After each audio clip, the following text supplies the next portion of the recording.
आज हम संस्कृत में पहला पाठ पढ़ने जा रहे हैं जिसका नाम है सुभाषितानी। ये दो शब्दों से बनता है, सु प्लस भाषित।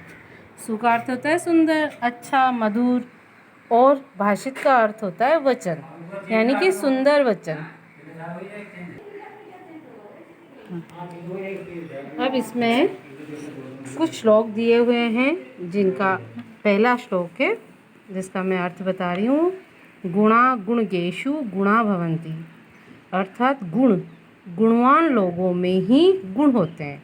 अर्थात गुणवान के पास यदि गुण होते हैं तो वह गुण रह जाते हैं, लेकिन ते निर्गुणम प्राप्य, लेकिन निर्गुण यानी कि गुणहीन व्यक्ति को जब वह गुण प्राप्त होते हैं तो दोषाः भवन्ति, तो वह दोष हो जाते हैं। यानी कि गुणवान लोगों में जो गुण होते हैं वह अच्छे रहते हैं।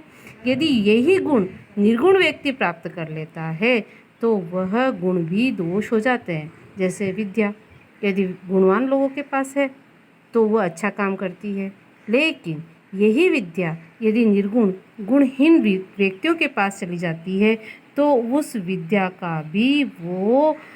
विद्या को भी दोष में परिवर्तित कर देते हैं, यानी कि विद्या से भी कुछ गलत काम ही करते हैं।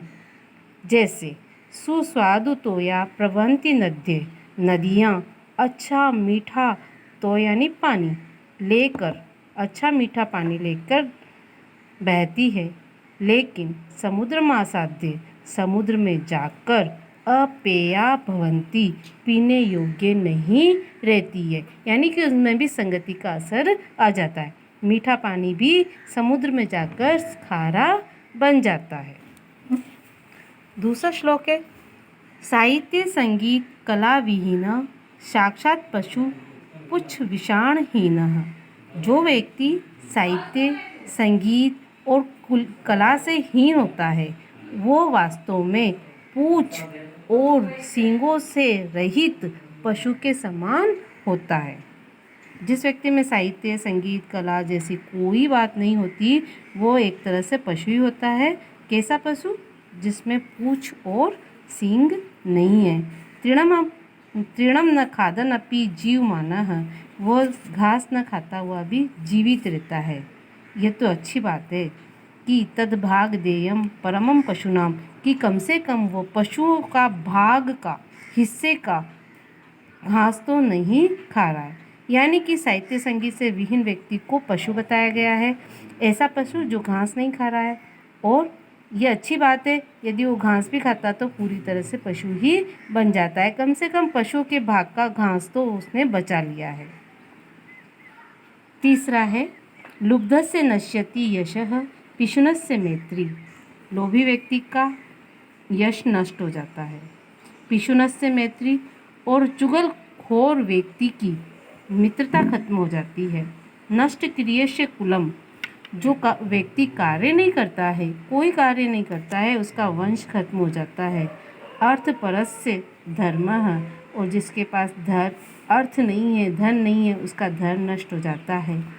विद्या फलम वैसिनः, बुरी लत वाले, बुरी आदत वाले व्यक्ति की विद्या खत्म हो जाती है। कृपणस्य सौख्यम, कंजूस व्यक्ति की सरलता खत्म हो जाती है। प्रमत्त सचिवस्य, मत वाले या घमंडी मंत्री और नराधिपत से राजा का राज्य नष्ट हो जाता है। लोभी व्यक्ति का यश खत्म हो जाता है। चुगलखोर व्यक्ति की मित्रता खत्म हो जाती है। जो व्यक्ति कार्य नहीं करता है उसका वंश खत्म हो जाता है। अर्थपरस से, जिसके पास धन नहीं है, उसका धर्म खत्म हो जाता है।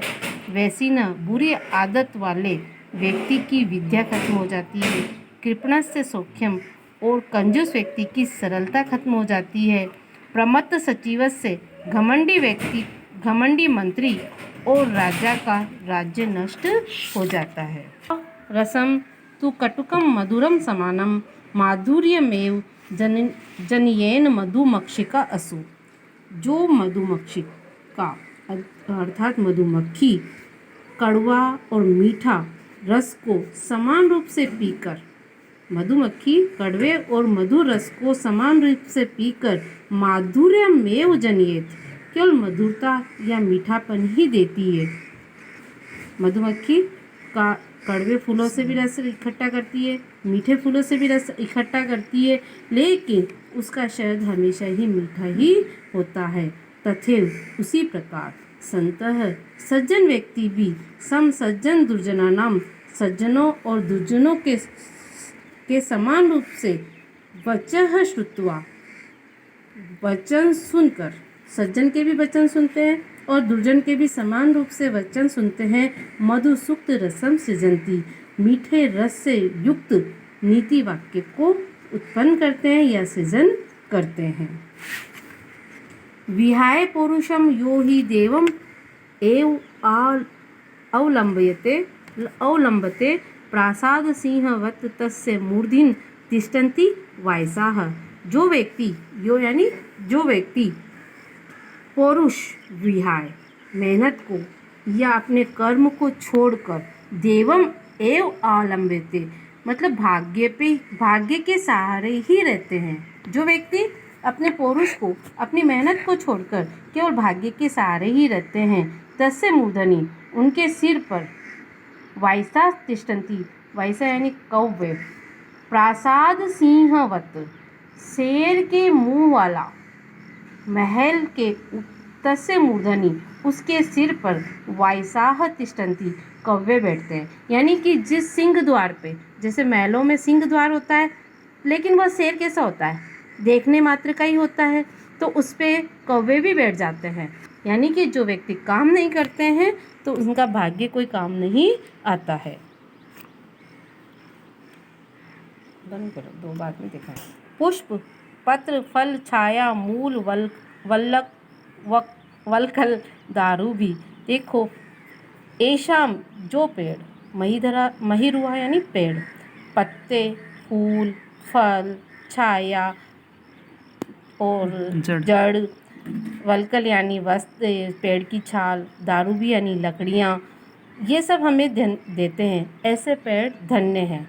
एशाम विमुखम न अर्थिना यान्ति, इनसे जो मांगने वाला आता है वह विमुख होकर कभी नहीं जाता है।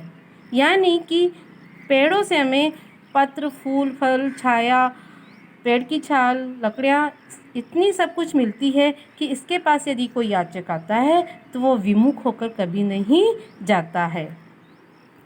चिंतनीया ही विपदाम आदावेव प्रतिक्रियाः न कूपखननं युक्तं प्रदीप्ते वहिना गृह्यः। विपदा आने पर, आदावेव यानी विपदा, संकट आने पर, जो संकट आने पर चिंतनीय प्रतिक्रिया नहीं, मतलब उसको नहीं सोचते हैं, संकट आने पर उसका उपाय नहीं सोचते हैं, वह व्यक्ति प्रदीप्ते वहिना ग्रह यानी घर में, वहिना यानी आग, प्रदीप्त यानी लगने पर, न कूप खननम कुएं को नहीं खोद सकते हैं। यानी कि घर में आग लगने पे कुआं खोदने का कोई मतलब नहीं रहता है। यानी कि समय विपदा आने पर उसका उपाय हमें हमेशा सोच लेना चाहिए, क्योंकि आग लगने पे कुआं खोदने से कोई मतलब नहीं रहता है। हमने जो पाठ पढ़ा उनके सभी श्लोके को आप अर्थ लिखेंगे। इसमें जो शब्दार्थ दे रखे हैं वो भी आप कर लेना। जो रिक्त स्थान है उनको ढूंढकर आप कर लेना। आगे का काम मैं आगे बता दूँ।